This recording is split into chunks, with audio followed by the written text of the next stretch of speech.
એ બધાના ભજીયા ખાઓ અને કબજિયાત હટાવ. ખાતા જાઓ અને જાતા જાઓ, ખાતા જાઓ અને જાતા જાઓ. એ બગા. બગાના ભજીયા 300 ગ્રામ ભજીયા પાર્સલ આપ. 300 ગ્રામ ભજીયા પાર્સલ. ઉભો રે, હમણાં જરા ગરમ ઉતરે છે. હાલ ભાઈ, તારે કેટલા જોઈએ? ભજીયાવાળા, હા. તું તો મારો ધંધો બંધ કરાવી દઈશ. અરે ભાઈ, તમારો ધંધો હું તો કરવાને બંધ કરાવું. અરે તમે રહ્યા વૈદ્યનાથ અને હું છું ભજીયા વાળો. ગામ તારા ભજીયા ખાય છે ને કોઈને કબજિયાત થતું નથી, ને કોઈને કબજિયાત ન થાય ને તો કોઈ માંદું પડતું નથી. બધા રોગનું મૂળ કબજિયાત છે. અરે ભાઈ, ઈ તો ભગાના ભજીયાની ખૂબી છે ને.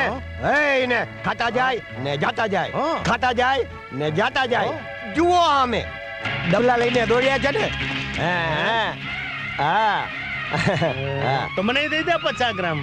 50 ગ્રામમાં તમારું નો પતે વૈદ્યરાજ. હા? એમ કરો, 100 ગ્રામ દાબી જાઓ ભલે. અને પછી જાઓ અને ખાઓ.